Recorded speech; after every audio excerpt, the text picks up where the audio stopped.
first schizo monologue. I think monologues are pretty sexy rather than podcasts because it allows one person to dive down all the different trails of their own mind. It obviously derives a different sort of medium of conversation than with another user. Both have their strengths and weaknesses. To address the thing right above me, I was filming a sort of meme video about super cool. That is a mix of Praxis Society, Theo Fellowship, and effective altruism. It's the logo. I didn't like it. It seemed cringe, but may have it edited anyways and try to give it some Twitter clout. So Twitter is obviously a super fun thing to scroll through, and there's actually heavily deep insights. But the limitation of threading and characters, I think, is also a medium that has strengths and weaknesses. And frankly, this strength of being able to talk directly to the camera for me is the fact that I can roll through all the ideas in a communication format, which I think is more fun to digest and more fun for me to digress, I think is the right word. The thing that I was thinking about was the Illuminati, and simply in the sense of I really like the name. It's like illuminate, and I think Illuminati refers to the group version of people who illuminate, which references over to these groups that exist that call themselves light bringers, which is related to the starseed communities, which obviously have these deeper channeling, mystic type people attached to them, which the way I view that is basically more deep potentialities of what the beginning of our existence is. There are so many explanations that I do think the agnostic approach to viewing all of them is the right move, and more so a pragmatic view then of what should I do, which is really the first question that all other questions are answering besides qualitative questions, which are questions of definition. Anything more esoteric, like what's the meaning of life, is really a question where you're asking that in order to understand what should I do. So obviously based on your beginning story, you're going to change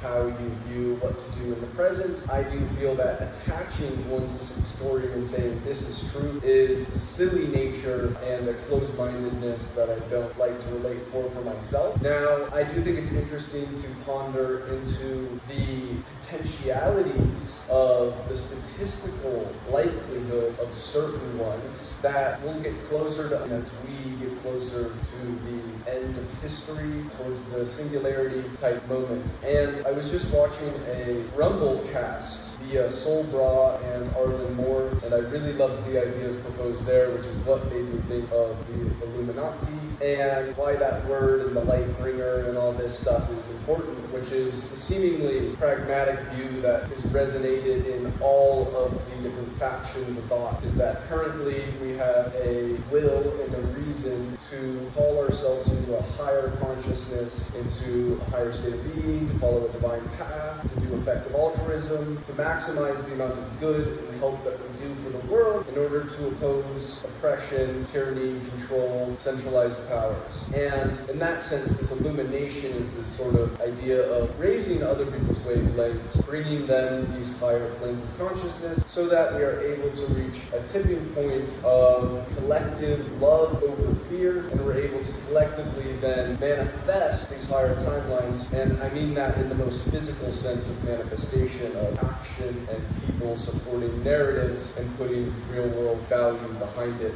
I do agree that there is supernatural capability to the placebo effect that we don't understand, and that there is a chance that actually how we just think about the world is helping to change how things are collapsing. And this is based off of the double slit experiment, where we proved on a photon level all potentialities are existing in this waveform. It's only when they're observed or recorded that it becomes, hey, now it's all particles and it's real and it's realized in the present. And, this is actually somewhat of a physical basis for how free will could exist, and that would be the fact that we can control what we're aware to. Our perception is what we utilize in order to have free choice. There's, of course, counter-arguments to this still, which is that our free choice would choose the same thing, given the same set of all conditions at any single time. But I believe this doesn't disprove the internal free will that we experience and are able to do, because it's clear that we are controlling our awareness. I do love the idea of I choose to believe in free will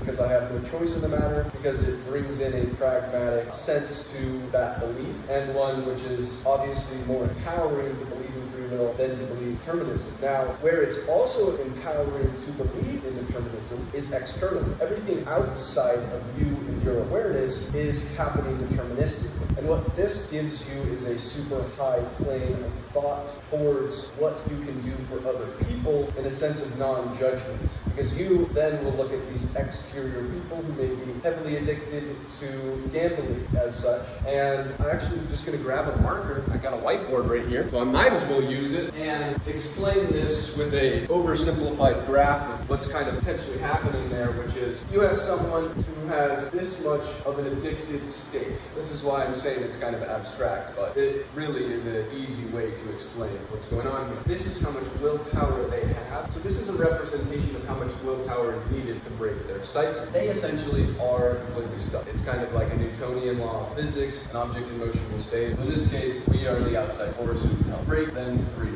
illuminate them to a higher path. Now, the other really high-minded view that I love, something that I wrote on a website called Galactic Preschool Theory, is the fact that all evil that exists right now is actually a part of the setting of a utopian path for us humans here. Because a light that shines, a light bulb inside of an already completely bright room is not shining at all. Therefore, in order for our light to have meaning, there must be darkness.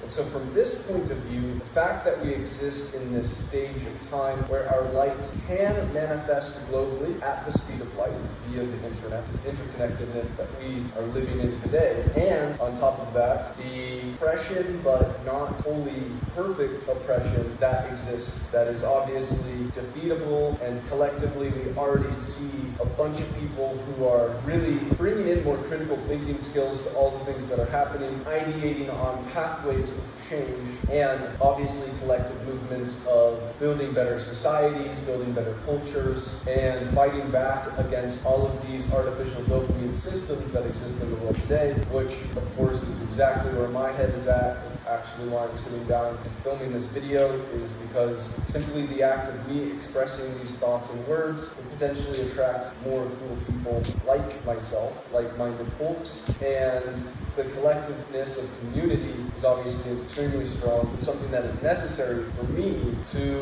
fulfill some of the ideations that I've taken a bunch of time on in terms of thinking about how we can actually make effectual, high-impact change. Essentially, my ideas of what the highest forms of effective altruism are. Where in those communities right now, there's obviously a very high push towards AI alignment, which the thing that goes on in my mind in reference to that is that I don't denote that type of activity. I think that it's great. I actually just see a blue ocean strategy where if I'm trying to add to the AI alignment field where there's already a bunch of supply, it's not going to do a lot of justice. Instead, finding new routes of high impact, high possibility change based on different ideas of what could be needed is also important. So the different idea that what could be needed is on a sense of, well, if we cannot control the AI fully, or if the AI is already on a great path, if this does have a higher order to things, which I believe in, then we should expect, since it's already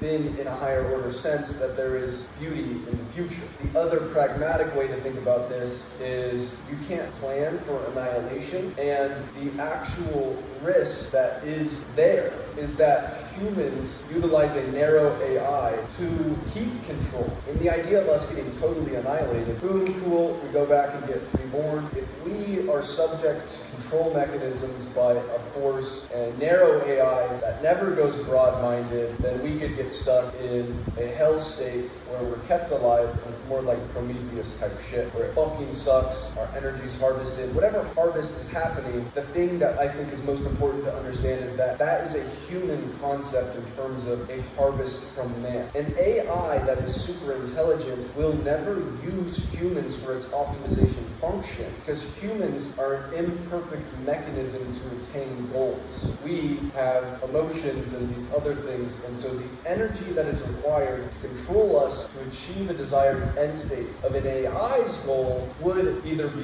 eternal death, or just like annihilation version of all of us. It's a paperclip maximizer. It is any subset of goal that is literally outside of the idea of sustaining consciousness or maximizing love towards conscious beings would eradicate us. So we can hope, and we can see the higher order of things, and we can even try to prove that in order to bring in that mindset for more people. For me, where I derive the mindset from is an understanding of the fact that as an individual, I am only limited by my belief systems in terms of what I believe is the highest degree that I can achieve. I cannot achieve higher than what I believe I'm able to achieve. My belief must be up to that level. And so that is also the same on a global scale. We are only limited by how high we collectively dream. And from this mindset, what you would come to is, rather than an AI alignment mindset, is actually an idea of human alignment, which is the human alignment with God. God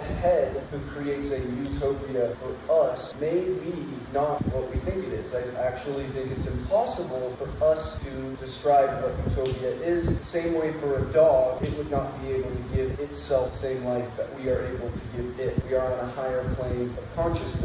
And if we do think about infinite possibilities and timelines, the chance that this is the first time thing and we're not inside of a looping system that has a higher order to it is very small relative to the probability that we've entered a loop, basically on the path of all potential things in the world. There are nested loop functions. Nested loop functions happen from some form of higher order control. So, because nested loop functions provide higher infinities than one single amalgamation of all infinite possibility, it is likely we're inside of a nested loop. And if you're going through a subset of infinity, at a certain point you will enter a nested loop. Given the fact that it's easy to describe far more dystopian states, and it actually seems really coincidental or beyond coincidental that we are in such a time where it seems that meaning is maximized, I think it gives evidence and reason for the self to believe in this higher order path that exists for what we're experiencing. And what that would be, rationally, is a test for us to become our highest selves as a material necessity of fulfillment. Essentially, to be born into utopia is to be born into a pathway in which you have the opportunity of using your free will to attain it, to derive meaning through your effective altruism, through the good that you do, the light that you spread, in order to earn that future state, and also to undergo the experience of understanding what non-perfection is in order to have a point of relativity that can be understood via the path to the better life. So the combo of those two things creates better utopia down the line. So to be born into utopia, we actually can rationally understand that it would be best to be born prior and with a high opportunity to make a bunch of change and for it to get there. If it ever does get there, the other cool part is that while there is no capability to fully eliminate any form of hierarchy without becoming all the same thing, which would ruin the sort of individuality of what we are, the building of the ego, to exist in a state of experience. Godhood obviously would be the end, because if you thought of living a new life, you would be able to manifest it. So I love the idea of ending the cycle of rebirth that is popular in Buddhism and a few other amalgamations of thought. And at the very least, in this physical reality, I understand that there seems to be a great opportunity that I can do good, and I feel good from doing good. So simply on a materialistic plane, these things align. And then on a galactic thinking scale, this idea of the opportunity being presented in a format through which we are almost offered the chance to work on ourselves, work on using ourselves to our highest capability to do good in the world and create that great future, is a part of how a better future would actually be attainable. Same sort of idea that happens with the billionaire who earned it versus the billionaire who was born into the family. The percentages of ones who are fulfilled through actually earning it is way higher. Now, the reason why it's not a necessity in this case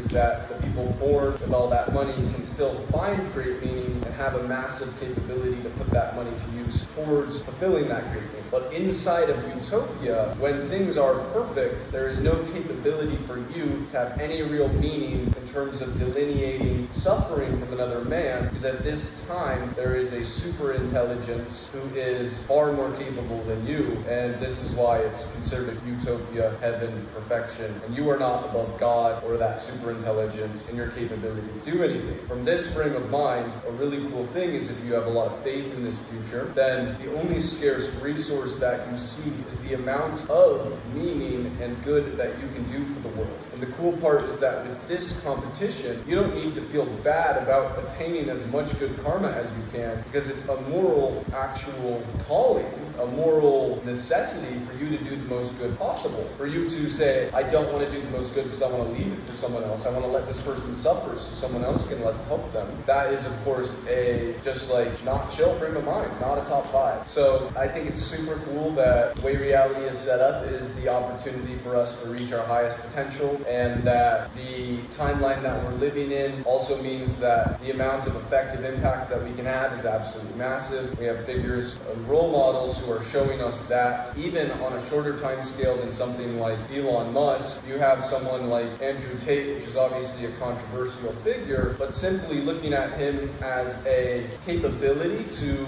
completely change discourse on the internet and to reach billions of people and to change the mindsets and start new discussions about masculinity. That, of course, is a powerful tool, even if you look at him as having used that tool in a negative or positive fashion. Now, an uncancelable version of Andrew Tate can be made. It is something that I am obviously interested in doing, as wishing to take on my highest calling and my highest edge of impact, because I see that as one of the highest forms of impact that I could personally attain. I do believe that I have a good rational brain that is very universally acceptable, since I stay back in the realm of unknowingness, which is to not make claims on what I exactly know for sure to be true, but simply to talk in statistical averages, in my ability to orate on the many esoteric topics that exist, on explanations of how we got here, on my thoughts about religion and the actual effectual thing that I've come to,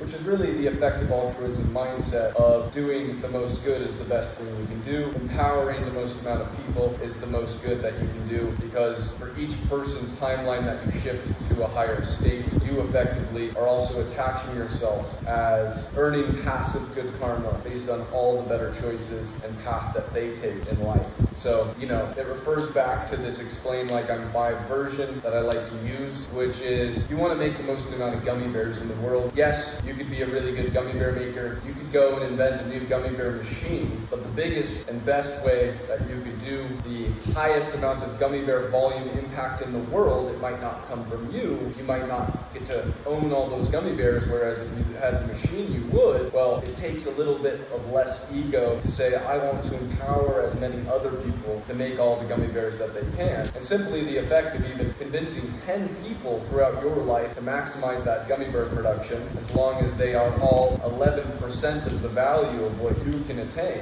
which obviously to hold yourself to such a high standard that you think you are more valuable than 10 other people, which also those 10 people that you put your energy into, you can pick, is obviously a silly notion. And in fact, you can inspire hundreds of thousands, if not millions, if not affecting billions, even if it's not to the fullest degree of them fully switching to a maximized gummy bear mode. And on top of that, convincing people to enter a life of maximizing gummy bears would obviously be a very difficult thing to do. Now, convincing people to spend their life maximizing the amount of good that they do based on all the rational thinking that comes with it and behind it, and thinking of the amount of good you can do as the only scarce resource, is a methodology to align people's egos towards taking on that path. That to win is not the amalgamation of wealth, the amalgamation of the good impact that you do. And that wealth is simply a means to that end. Another really cool thought, just to finish this off, is could you imagine this certain point where darkness must be created in order for light to shine, except you've set up like a perfect